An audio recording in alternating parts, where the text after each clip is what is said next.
Hi friends, welcome back to the Holistic Health Podcast. Stressful times. What do you have to say about that? A lot. All right, well, before we let you dive in, I think the intention of this episode for me is kind of two parts. One is I just want to let everyone know that we're also human. I think sometimes, I don't know, there's this contrasting thing that happens for me, and I don't know if it's the same for you or not. I feel like I'm both completely underestimated at times and then completely overestimated at times. And I think the overestimation seems to happen from sometimes clients or even people who listen to the podcast or who only know the version of educational Nat and assume that knowing all of these things equals being a perfectly well-functioning human 24/7 with no self-destructive habits or no dysfunction when it comes to looking after my health. And I know that you'd be the first to share that we both can put our hand up and say we're not immune to just the difficulties of life and the fullness of life and the ways that we're challenged when life is full or you're going through a really stressful or full season, whatever that might be, and how that then shows up. And I would say for me, I have a version of myself that shows up in that probably at some point that is pretty, I don't know that self-destructive is the right word, but not coping and how that manifests. And I want to share that with people so that I can just take myself off whatever pedestal anyone's put me on and let you know that everyone has something. And then also a version of me that does have resources that I tend to lean on and just share what some of those are for me in the hopes that maybe they resonate with you. Maybe it's something that you can come back to or lean on when you're also going through a difficult time.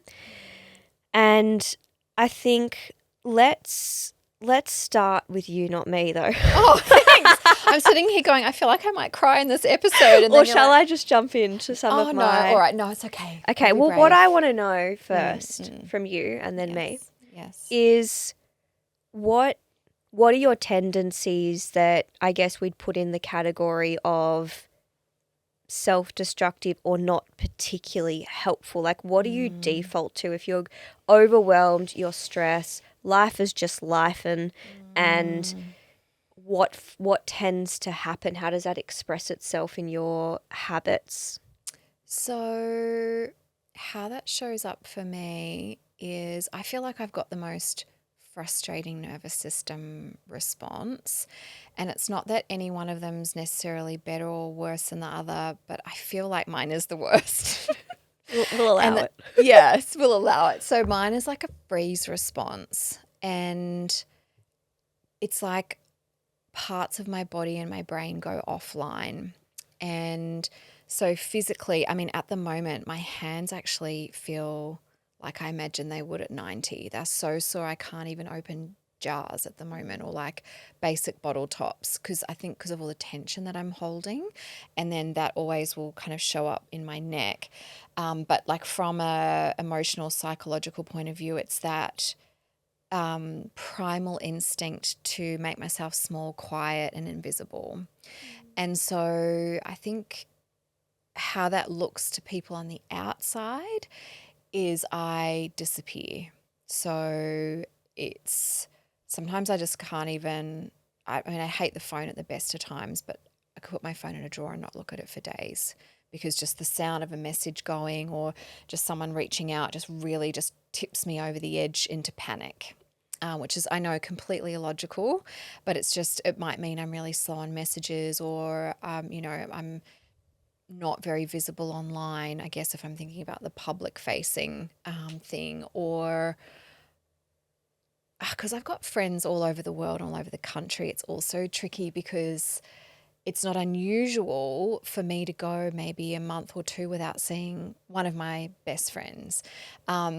you and I see each other probably the most out of everybody, partly due to proximity, partly due to the podcast, and lots of other reasons. But it's actually, I'm even thinking now, like I could sometimes go a long time without talking to my parents. I could die and be in a ditch, and then 3 weeks later they'd be like, "Oh, I haven't heard from Amie." It's just not unusual that I feel very buried by things. My anxiety gets crippling to the point sometimes I can't physically move. And so it's this awful situation where I the way I described it to my psychologist, it's like internally I'm doing donuts, like in a car. I'm spinning around at 100 k's an hour, but I'm not going anywhere. So I look frozen on the outside, but I'm also spinning at 1,000 miles an hour internally. It's horrific. And then how that plays out is I'm exhausted. I'm too exhausted to do anything, even if I wasn't frozen stiff from fear. But then I'm so wired I can't sleep. So I end up not getting enough sleep. My tendency is to undereat. Like I'll lose my appetite and I just won't be hungry. So I could go all day without eating, and then it's also harder to pick up those cues as well. What else? I was thinking of something else as well. I should know because this is my body, but I wrote down the notes because it's starting to make me feel anxious that I'm talking about it. Yeah, so not enough sleep, not enough food. And yeah, my brain is like my greatest asset, but also my worst goddamn enemy at times because it is so quick and busy in there, and normally fairly optimistic. But when I kind of sink below the tide line, it can be really hard to stay focused and to be able to take action. And it's like every cell in my brain is trying to solve a problem by gnawing at it over and over and over and getting nowhere. So I'm exhausting myself mentally and physically with futile activities. Yeah. So yeah, I feel like that probably sums up the main key points with how things happen for me. I definitely isolate socially. I kind of disappear. And because I'm someone who, like I said, pops up intermittently anyway, it's not necessarily that obvious to my friends. And it's a real fine line between processing on my own and regulating versus actually drowning in isolation. Yeah. And it's hard when my brain is stuck in it to actually tell the difference, like when is right for me to step away and take that time for stillness and self-care if I'm able to, because that's another thing. When I freeze up, I sort of drop the ball on movement and sleep and yeah. And I have definitely, not in a long time, but I remember in my late 20s, early 30s, glass of wine after work was something that I leaned on a bit to just take the edge off. I've got much better coping strategies now and tools. But yeah, that would be, I guess, that unhealthy picture for me that would emerge when I'm under pressure. Yeah. What about you? Well, I was just going to comment as your friend Yes. that I also, because other people might relate to this, I also think that unless you know you really well, when you're really struggling internally, it doesn't show that easily externally because you're not a big expresser and crier as far as like the inside doesn't match the outside. Yes, and I Enneagram think 3 problems. yes, and I think that tracks with just what you're saying of that freeze response. And I think that it can present sometimes as like your words will be telling me something, as in you're honest. Like if I would ask you how you're feeling, are you okay, what's going on? I don't think with the people that you're closest to and you feel safe with, you don't tell the truth because you do.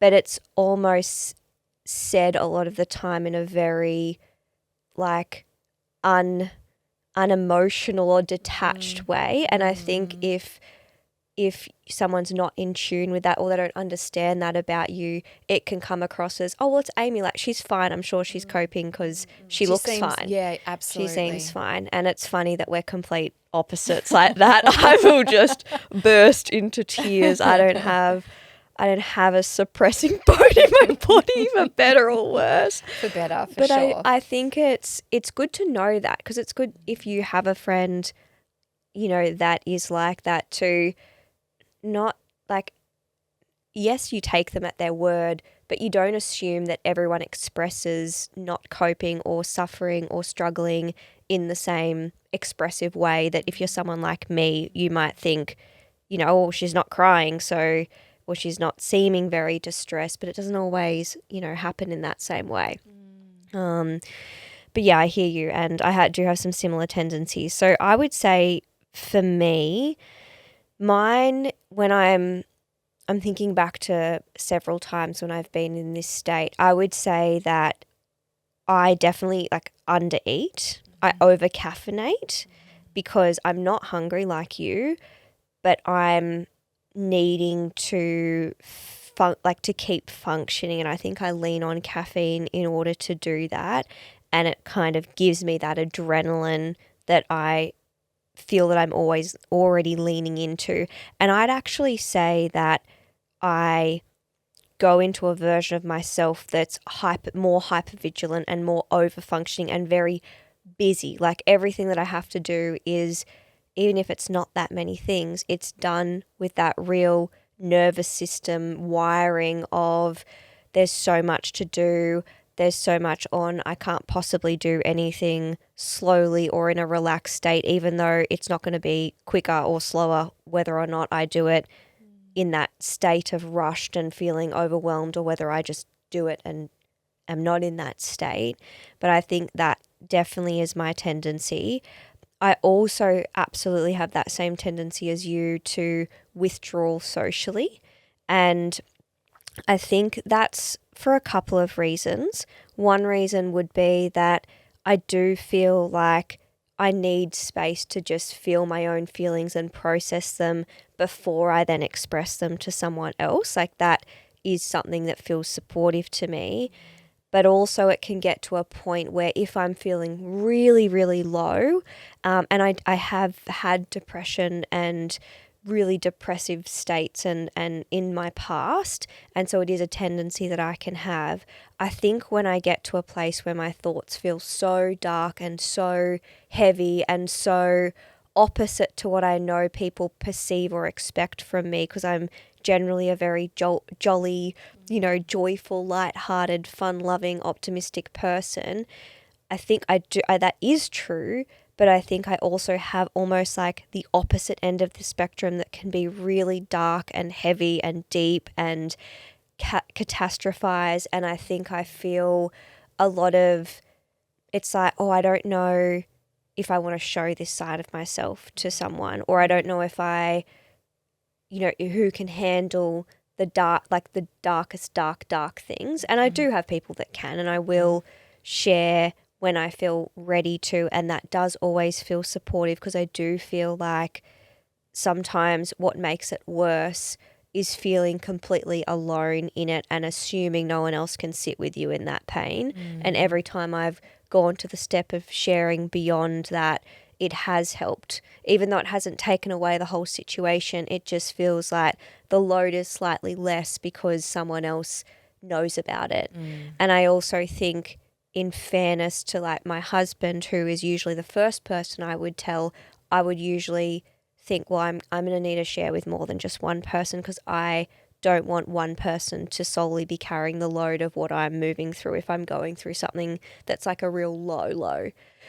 So I definitely have that, that tendency of, oh, I don't want to be a burden on the people that I care about. But that's something I've been working on quite a lot in the last few years, of really letting myself share more in the struggle, and letting people have the chance to be there for me, because I would say, I like to think I'm a really good friend, as in I would be the first person to sit with someone in their pain or hear them out or do what I can to help the people that are closest to me.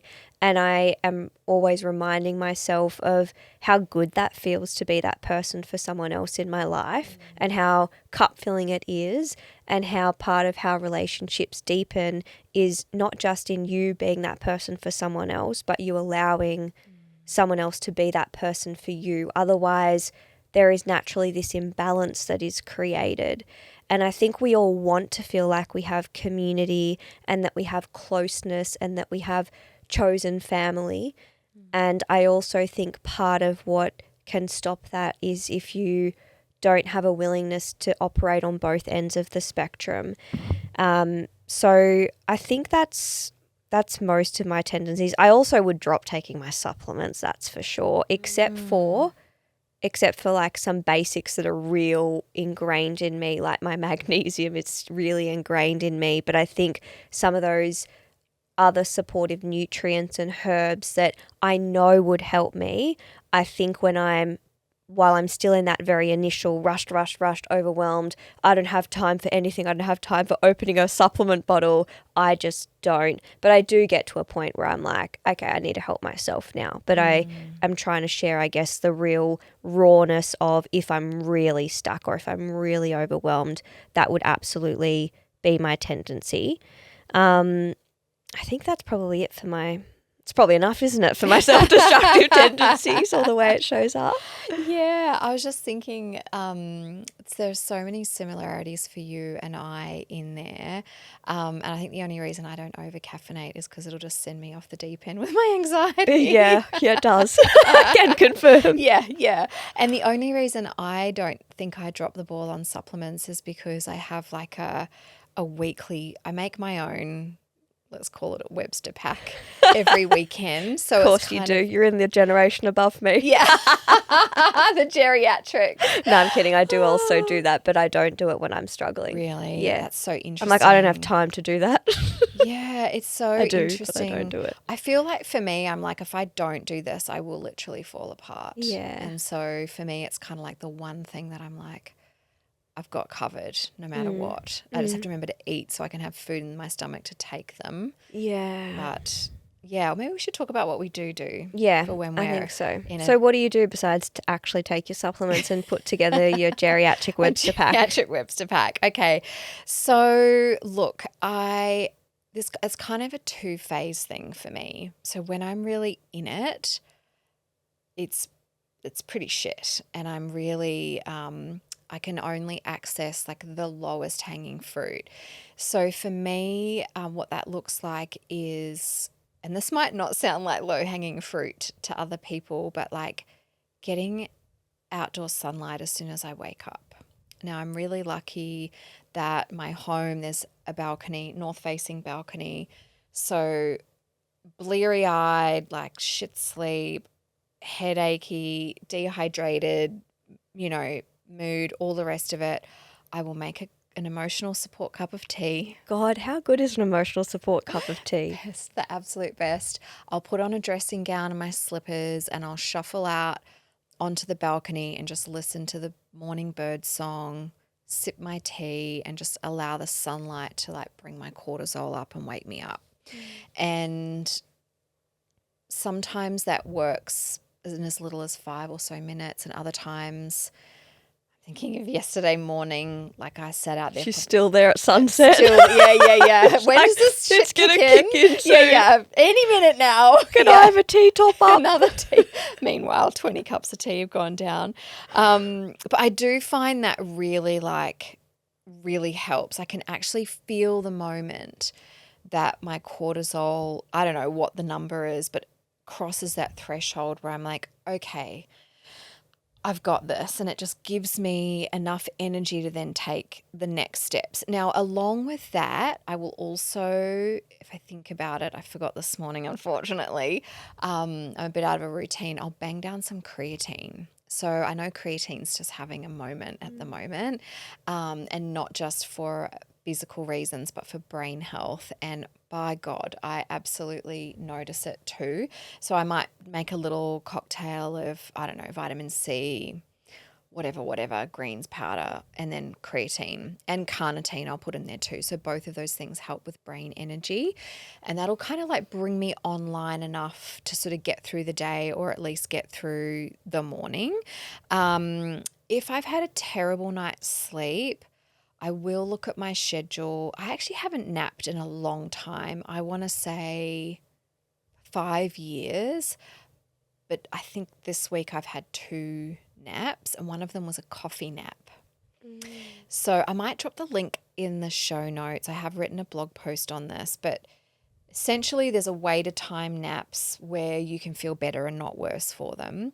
And a coffee nap is kind of a bit of a dark and dirty thing to do, but essentially you have a coffee, lie down and have a nap, and then while you're napping for 25, 30 minutes, the adenosine gets cleared off your brain receptors. That's the molecule that initiates sleep and makes you feel sleepy. And that frees up the receptors for the caffeine to bind. So I don't know if you've ever had this experience. I've never been a napper. I'm I'm jealous though. Always wanted to nap, and I kid you not, I've only ever napped when I have been really sick. Yeah, right. Okay. It's very disappointing. I'm hoping my later years will give me some naps. Maybe you just never really needed one. You just never really needed one. But I've definitely, when I was sick with mold illness, naps kind of got what got me through a weekday. And then, yeah, I would say since 2021, I haven't needed one. But this last, let's just say the end of the year of the snake and the beginning of the fire horse has just dragged me through the mud. And I definitely have had a couple of naps this week. But the coffee nap is a way of, what I was going to say, if you've ever been really tired and you've drunk coffee and it's done nothing, it's because all the receptors are full of adenosine, and so the caffeine's got nowhere to bind.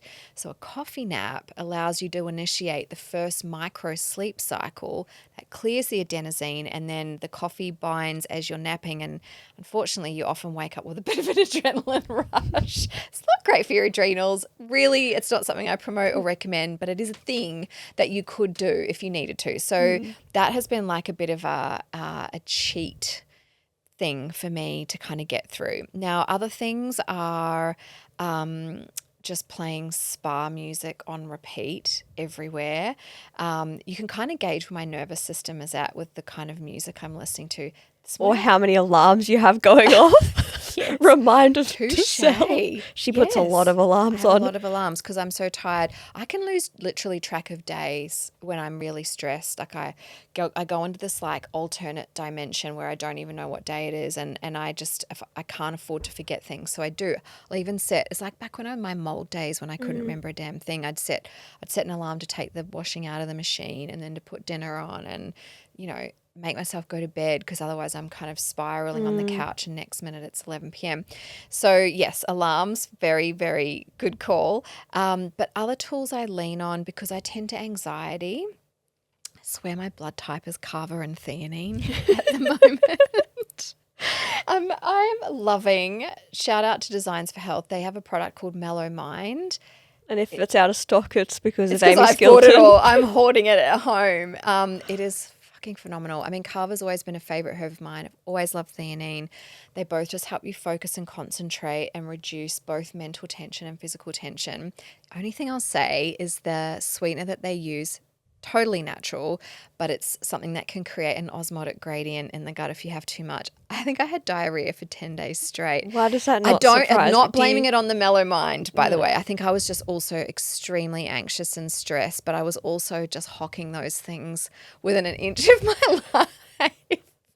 Anyway, moral of the story is give yourself bowel problems so you shit too much to be stressed. It got me through the last. You get the endorphins of doing a poo. Yeah. It's a strategy. I'm not Plus saying probably it's a hemorrhoid or two if you let it go on for too long. God, But I know. who's counting, right? Who's counting?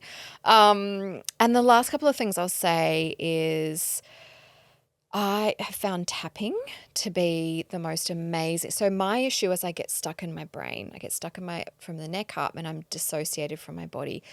That's why I love yoga so much, to bring me back into my body and slow my mind down. But when I'm in a freeze, I literally can't move, and I won't even think to do yoga. Like it just won't even occur to me because I'm just in such a state of panic. But I have been working with the most amazing angel of a human. Hi, Serena, if you're listening to this. I recommend all of my clients to her, and I've been working with her now for probably close to a year. She's a clinical EFT tapping specialist and an angel of a human. And I have enough like a muscle memory now and neural pathways that actually when I'm in this spin, it is actually something I can do, which is just the greatest gift to help unstick and unfreeze me. Because I find once I get unstuck and just thawed out a little bit, I can then start taking the other actions. But my issue is when I go into this full shutdown, I just lose all access to the knowledge banks and the ability to take action with all the tools that I have. So that's really unfortunate. But yeah, they would be my main things that I lean on when I'm in a bad state. Yeah, I love it. What about you? Mine are probably a little bit different. I think that what I tend to lean on is really protecting my sleep at all costs, because I know that, as in, like, I will still go to bed early and I'll still not allow myself to work into the evening or do anything that I know is going to be counterproductive to allowing me to fall asleep and stay asleep to the best of my ability, because I know that I'm so much worse if I haven't slept, like so much. I just want to, I know everyone is to a degree, but I really feel like I don't have a great tolerance for lack of sleep. And then also movement, because again, it's been part of my life since forever. Like, I've always been a very sporty kid, a very active person. It's always been a resource for me to cope with life or with emotion. And I get a lot out of moving energy through physical activity in order to help me just ground back into my body or just liberate some stuff. I really don't do well if I haven't moved. So I'm not super fussy about what that is, as in it'll be whatever I have access to it being based on the circumstance that I'm in, whether that is going for a surf, which I guess for me doubles up as time in nature. But there are some times where if the surf's on the bigger side, I won't, because that just feels like, I do get scared, by the way. I do get scared surfing unless it's small. But if it's at the edge of my comfort zone, I won't be able to cope. I'll feel I can't handle the fear that I get in that moment. So I won't do that, but I might go for a walk. I might do Pilates. I might just go to the gym and do my own thing, but it'll be something. And same with you, I guess, time outside. Because again, for me, nature, particularly if I can access the ocean, but if I can't, then trees or grass will do. But again, it's almost like a co-regulation with nature, and the sun. I'm such a sun lizard, so that for sure helps me too. And I think I'm very, I don't know that luck is the right word. I've been very intentional at deeply ingraining those habits in my life for a long period of time, that it's something that just feels second nature to me. So it doesn't often go anywhere. It doesn't feel like a lot of effort to still do that. I'd say that I also, instead of listening to podcasts when I'm in the car or walking, or instead of listening to music, I actually listen to, well, I guess some kind of music, like calming music. Like I might put beautiful chorus on, or I might put binaural beats, or I might put something like, I think it's 5 to 8 hertz is the frequency, like a healing frequency on, again, as a bit of a signal to my nervous system that I'm struggling to regulate myself, that we can take it down a notch. And I do find that helps. And I also I won't stress about being perfect with my diet, but I also don't drop the ball completely.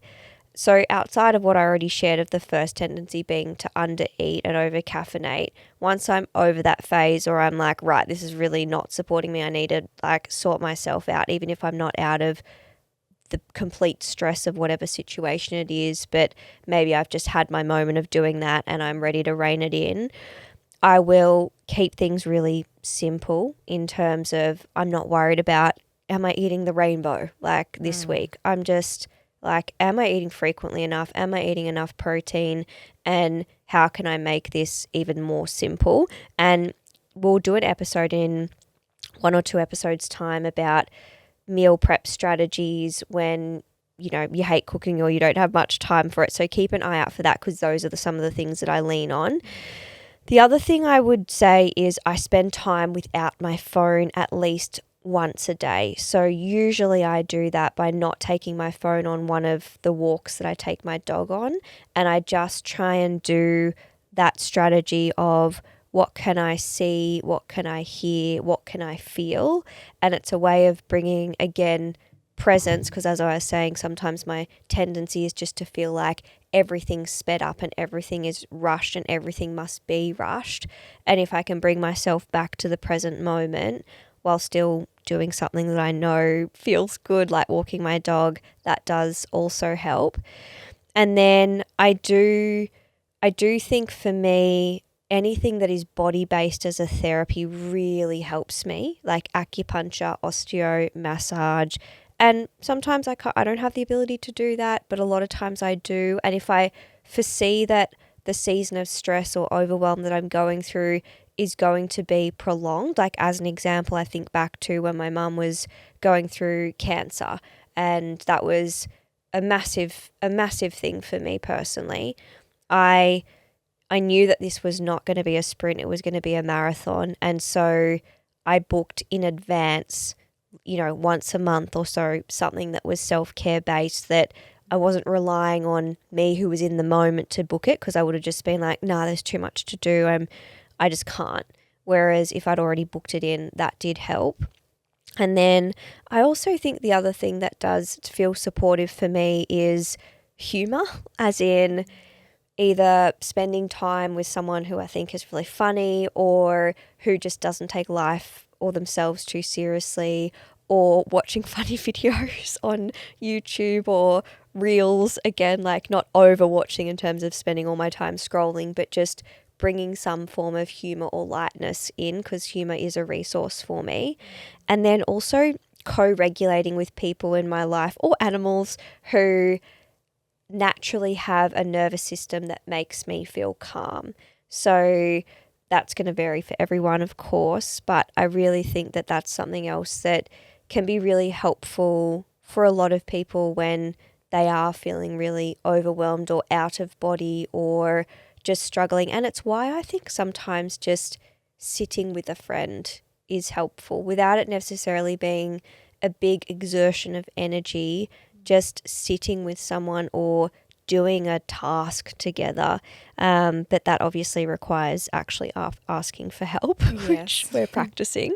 But they're probably the things I lean on the most. Of course, there are supplements that I will pull on as well, but I feel like you've covered several of those, so I'm not going to go into that. I think they're more so my coping strategies. And also just water, like water immersion, as in showering Yes. and oceaning and swimming. Like for me, again, I know myself really well. I know that water and immersing, oh my gosh, immersing, Mercy.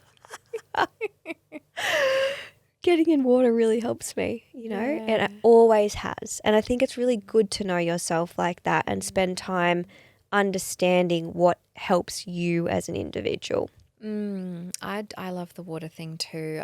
Baths were always my kind of go-to safe space, and I haven't had access to one for some time, but I recently joined a gym with an heated indoor pool, and I think the outdoor pool might have been heated as well. And just actually being in the water, whether it was doing laps or just like bobbing around like a bit of flotsam and jetsam. It was like a giant bath, probably full of kids' wee, but that's okay. It was still I very was a swim medicinal. teacher. I can tell you there's a lot of wee in there. Oh, wow. Occasionally a poopy and lots of snot. Oh. It's all right. When there's a poop, you get evacuated. Okay. So I'm not actually, is it concerning that I'm more worried about snot than feces? yes, I feel like but it doesn't surprise any of us. Because I guess not. I mean, like a little floater, you can avoid that, but snot is less as mucus that goes through the water.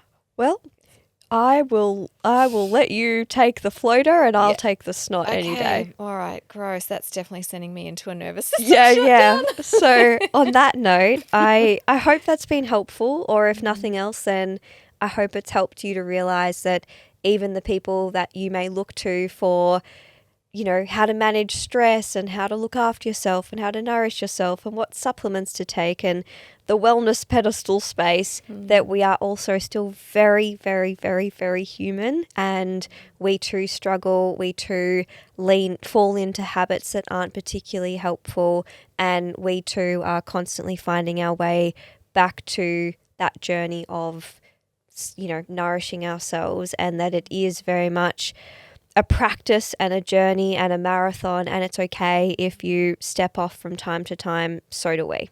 Yeah, absolutely. And I think understanding that it's all part of the human experience, it's not something, I feel like when I was younger, I maybe had this mindset that it was something that you could avoid or you should attempt to avoid. But actually, it's just the other side of the coin to all the good stuff, and the only way to not experience that is to not be alive. And even therapists have their own therapists. Like, you're a human first, we're humans first. And yeah, if you're going through a hard season, we're sending you so much love. And if you are in it, I hope that you don't feel quite so alone in your experience after hearing ours, and B, hopefully there's something in our toolkit that we shared that will be helpful for you too. So sending you big hugs. See you next week. Bye.